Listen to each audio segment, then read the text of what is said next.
Papa Benedikti i 16 në 13 maj do të vizitojë territorin aretin, një dhuratë për Arezzon, por edhe për gjithë rajonin dhe për çfarë përfaqëson në Europë dhe në mbar botën. Ka nënvizuar arqipeshkopi Riccardo Fontana gjatë seancës soleme të Këshillit Rajonal të Toskanës. Arqipeshkopi theksoi se është e munduar të kurset maksimalisht për organizimin, efikasiteti në komunikim, vëmendje së duhur ndaj njerëzve, veçanërisht për më të prekurit për shkak të krizës ekonomike.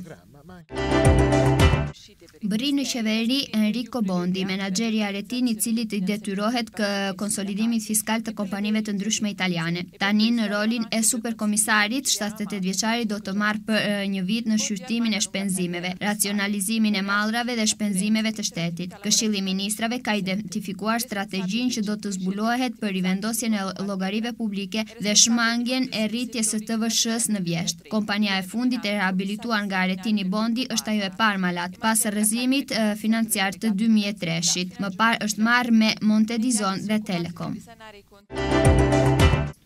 Një ofertë 3 kompani, investime nga 280.000 euro. Bëhet fjalë për çështjen e gjatë të teatrit Tenda në Arezzo. Është marrë një ofertë në përgjigje të thirrjes son, bën të ditur këshilltari i komunës së Arezzos, Franco Dringoli. 3 kompanit kanë rënë dakord: Butalje SPA, Termosanitaria Aretina dhe Graziella Green Power. Tani do të hartohet kontrata ndërmjet komunës dhe 3 kompanive për zhvillimin e punimeve që parashikojnë realizimin e të gjithë impianteve të nevojshëm për funksionimin e teatrit Tenda. Komuna nga ana e saj do të marrë përsipër organizimin e të paktën 28 shfaqjeve në vit.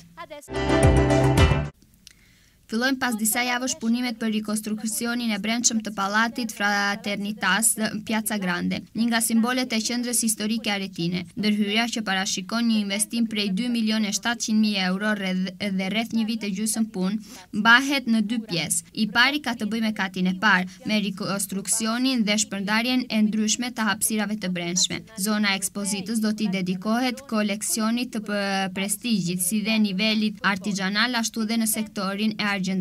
Ambienti në katin e sipërm do t'i rezervohet shoqatave dhe shkollave të mesme muzikore të Arezzos.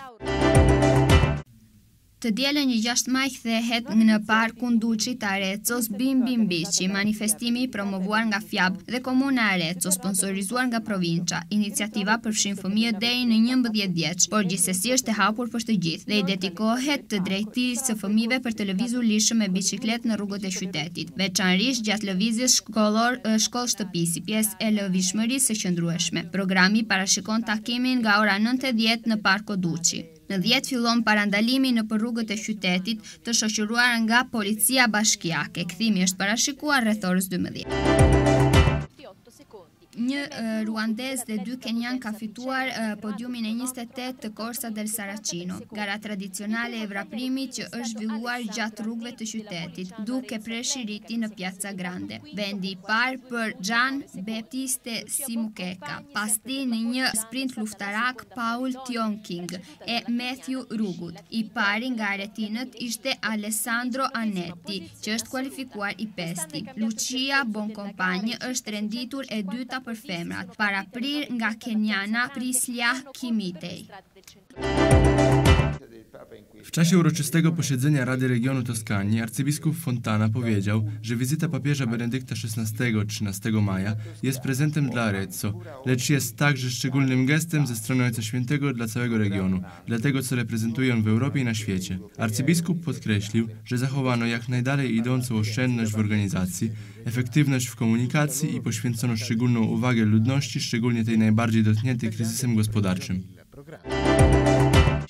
W skład rządu Włoch wejdzie Enrico Bondi, menadżer, któremu wiele znanych firm włoskich zawdzięcza naprawę finansów. W roli superkomisarza 78-letni Bondi zajmować się będzie spending review, racjonalizacją wydatków i usług świadczonych przez państwo. Rada Ministrów opracowała niezbędną strategię uzdrowienia finansów państwa, by uniknąć kolejnego podniesienia podatku VAT w jesieni. Ostatnio Bondi zajmował się uzdrawianiem sytuacji w Parmalat po krachu finansowym w 2003 roku, wcześniej także Montedizon i Telecom. Jedna oferta, 3 firmy, inwestycja 280 000 euro. Mowa o przedłużającej się kwestii Teatro Tenda, sali widowiskowej pod namiotem w Arezzo. Jako dopowiedź na rozpisany przetarg nadeszła oferta, informuje radny gminy Arezzo Franco Dringoli. Zjednoczyły się 3 firmy, Butal SPA, Termosanitaria Aretina i Graziella Green Power. Teraz zostanie przygotowany kontrakt pomiędzy gminą a firmami na wykonanie robót instalacyjnych wszystkich urządzeń niezbędnych do funkcjonowania sali. Gmina zobowiązuje się zorganizować tam przynajmniej 28 imprez na rok. Zaczynają się za kilka tygodni prace remontowe wnętrza Palazzo della Fraternità przy Piazza Grande, który jest jednym z symboli zabytkowego centrum Arezzo. Interwencja, która wymaga inwestycji w wysokości 2 700 000 euro oraz około 1,5 roku prac, będzie wykonana w 2 etapach. Pierwszy dotyczy odrestaurowania parteru i zagospodarowania jego wewnętrznych pomieszczeń. Powierzchnia wystawowa będzie poświęcona prestiżowej kolekcji, dotyczącej zarówno rzemiosła, jak i sektoru jubilerskiego. Lokale na piętrze natomiast zostaną zarezerwowane dla stowarzyszeń i dla Liceum Muzycznego z Arezzo. Od niedzieli 6 maja powraca do Parku Ducci w Arezzo Bim Bim Bici, manifestacja promowana przez FIAB i gminę Arezzo przy wsparciu prowincji. Inicjatywa jest skierowana do dzieci do 11 lat, niemniej jednak otwarta dla wszystkich i poświęcona jest prawu dzieci do swobodnego przemieszczania się po ulicach na rowerze, zwłaszcza na trasie dom-szkoła, w ramach ułatwionego poruszania się po mieście. W programie spotkanie o godzinie 9:30 w Parku Ducci, o godzinie 10 rozpocznie się jazda ulicami miasta pod eskortą policji. Powrót przewidywany jest na godzinę 12. Jeden Rwandyjczyk i 2 Kenijczyków stanęli na podium w 28. Corsa del Saracino, tradycyjnym biegu, który przemierzył ulice miasta, docierając do mety na Piazza Grande. Pierwsze miejsce zdobył Jean-Baptiste Simukeka. Za nim, po ciężkim sprincie, uplasowali się Paul Tiongik i Matthew Rugut. Pierwszym z pomiędzy Ardyńczykami był Alessandro Annetti, który uplasował się na miejscu 5. Lucia Boncompagni była drugą wśród kobiet. Wyprzedziła ją Kenijka Priscilla Kimitei. Papa Benedict al XVI-lea, pe 13 mai, va vizita teritoriul aretin, un cadou pentru Arezzo, dar și un gest pentru toată regiunea și ceea ce reprezintă în Europa și în lume, a spus arhiepiscopul Riccardo Fontana în timpul unei sesiuni formale a Consiliului Regional din Toscana. Arhiepiscopul a subliniat că a fost dată maximă parcimonie în organizare, o comunicare eficientă, atenție persoanelor, mai ales a celor mai încercate de criză economică. La guvern ajunge și Enrico Bondi, managerul aretin, căruia îi aparțin notele fiscale ale companiilor italiene. Acum, în haine de supercomisar, în vârstă de 78 de ani, se va ocupa pentru un an de spending review, raționalizarea de bunuri și servicii ale statului. Consiliul de Ministri a identificat această strategie pentru a restabili conturile publice, pentru a evita creșterea TVA-ului în toamnă. Cea mai recentă reorganizare a unei companii de către aretinul Bondi a fost cu Parmalat, după criza financiară din 2003. Înainte de aceasta s-a ocupat de Monte di Son și Telecom. O singură ofertă, 3 societăți și o investiție de 280.000 de euro. Vorbim de lunga problemă a teatrului în cort din Arezzo. S-a evit o ofertă ca răspuns la apelul nostru, a anunțat asesorul primăriei din Arezzo, Franco Dringoli. 3 firme s-au agregat, Butal SPA, Termosanitaria Aretina și Graziella Green Power. Acum, contractul va fi elaborat între primărie și cele 3 societăți pentru executarea lucrărilor, oferind pentru construirea de toate facilitățile necesare pentru a opera acest teatru cort. Primăria, la rândul său, este de acord să organizeze cel puțin 28 de evenimente pe an. Încep în câteva săptămâni lucrările de renovare din interiorul Palatului de la Fraternità, în Piața Grande, unul dintre simbolurile din centrul istoric la Arezzo. Intervenția, care presupune o investiție de 2.700.000 de euro și aproximativ un an și jumătate de muncă, se împarte în 2 părți. Prima se referă la parter, cu restaurarea și împărțirea spațiilor interioare. A doua, la zona de expoziție, care va fi dedicată colecțiilor de prestigiu din sectorul de artizanat, cât și de bijuterii. Sălile de la etaj vor fi rezervate asociațiilor și liceului muzical din Arezzo. Duminică 6 mai, la parcul din Arezzo, Duci, va avea loc Bim Bim Bici, eveniment promovat de FIAB și de Primăria Arezzo cu sprijinul provinciei. Inițiativa se adresează copiilor de până la 11 ani, dar este deschisă pentru toți și este dedicată celor mici pentru a se plimba pe străzi cu bicicleta, mai ales pe traseele casă-școală, ca parte a mobilității durabile. Programul presupune întâlnirea la parcul Duci, la orele 9:30. La ora 10 începe plimbarea pe străzile din oraș cu escorta poliției municipiului. Toată inițiativa se va termina pe la orele 12.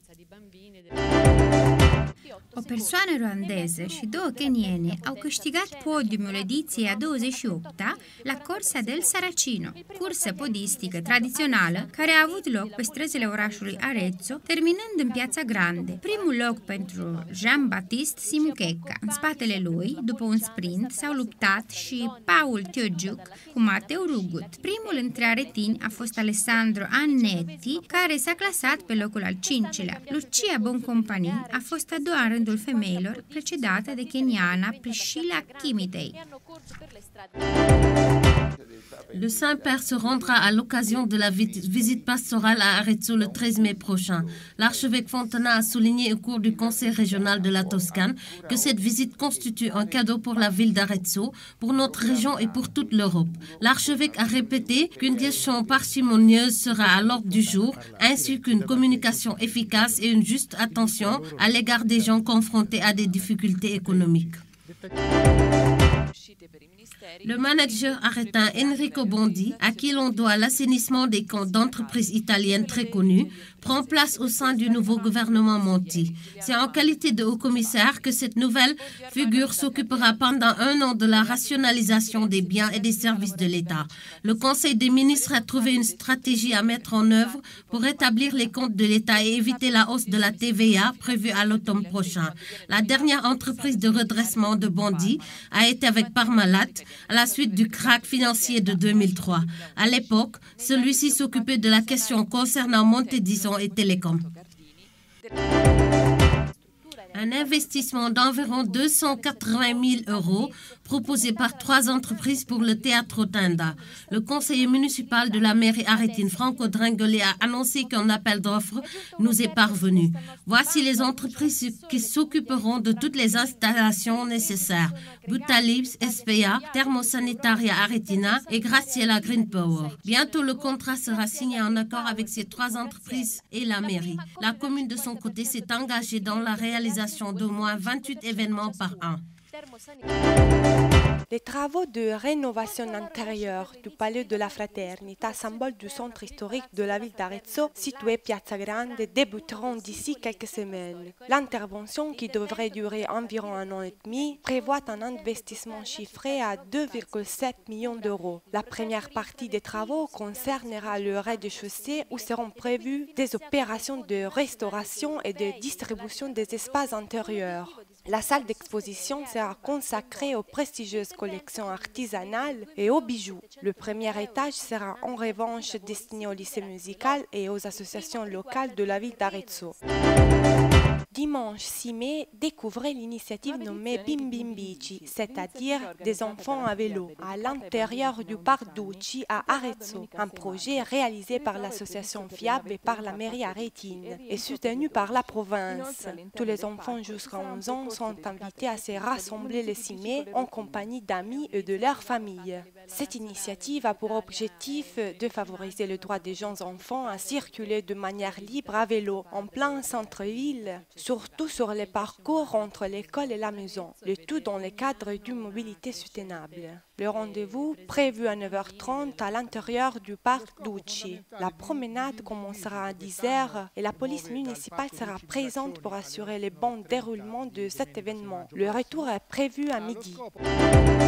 Cette année, un homme originaire du Rwanda ainsi que 2 autres provenant du Kenya ont remporté la 28e course du Sarrazin. La traditionnelle course à pied s'est déroulée dans les rues du centre-ville et avait comme ligne d'arrivée Piazza Grande. La première place a été remportée par Jean-Baptiste Simukeka, la 2e position à Paul Teogiuc et la troisième Mathieu Rougout.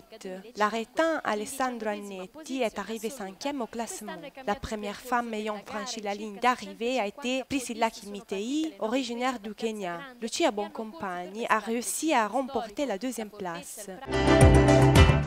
Pope Benedict XVI will be in Arezzo on May 13th. This is a true gift for Arezzo, an important gesture for the region and for the representation of our city around the world, said Archbishop Riccardo Fontana during the council meeting of Tuscany. The Archbishop said that the care had been taken in limiting expenses, that communications had been efficient, and that the population had been kept in mind, especially those who are suffering most during these hard economic times. Enrico Bondi, the Aretine businessman, is in charge of the government's banknotes. As super commissioner, the 78-year-old will be in charge of the spending review for 1 year. The Council of Ministers decided to call in someone to balance the books after deciding not to increase the IVA in the autumn. The last business that Bondi worked on was Parmalat, after its financial crash in 2003. Before that, he worked with Monte Edison and Telecom. An offer by 3 companies and an investment of 280,000 euros. We're talking about Teatro Tenda in Arezzo. We've received an offer in reply to our advertisement, said the assessor of the city of Arezzo, Franco Dringoli. 3 companies got together: Butari Spa, Termosanitaria Retina, and Graziella Green Power. A contract is now being written up between the 3 companies for the work which needs to be done to make the theater function. The city, for its part, will organize at least 28 events per year. In a few weeks, the reconstruction of the interiors of the Palazzo della Fraternita in Piazza Grande, one of the symbols of Arezzo, will begin. It will cost 2.7 million euro and will last for a year and a half. It will be done in 2 phases. The first is on the ground floor with the restoration and reconfirmation of the spaces. The gallery space will hold an important collection of jewelry and handicrafts. The area upstairs will be reserved for associations and for the Music High School of Arezzo. Sunday, May 6th, at Duci Park in Arezzo is Bim Bim Bici, the show promoted by FIAB and the city of Arezzo with the support of the Regione. The initiative is directed towards children under the age of 11, but open to all ages, and focuses on the rights of children to get around by bike, and especially to school. The program will start at 9:30 in Duci Park. At 10, everyone will ride around the city with a police escort. The ride will end at 12. A Rwandan and 2 Kenyan won the 28th Corsa del Saracino, the traditional foot race through the city with finish line in Piazza Grande. First place went to Jean-Baptiste Simukeka. Close behind in a tight sprint were Paul Tiongjink and Matthew Roga. The first Aretine was Alessandro Annetti, who came in 5th place. Lucia Boncompagni came in 2nd place for the women, behind Kenyan Priscilla Kimitei. البابا بنديكتوس الثالث سيزور الأراضي الأريتينية في 13 من مارجو. ستكون هدية لمدينة أريتسو ليس فقط، وإنما أيضا ستكون لفتة إلى جميع ولاية توسكانا والتي تمثل أوروبا بل العالم أيضا. وشدد الأسقف ريكاردو فونتانا خلال جلسة رسمية للمجلس الإقليمي لولاية توسكانا. الأسقف قرر على قوله وامتنانه في التحضيرات التي بلغت مستواها العالي في التنظيم ومدى فعالياتها التي تجلب الانتباه الناس، وخاصة في هذه الظروف الاقتصادية الصعبة.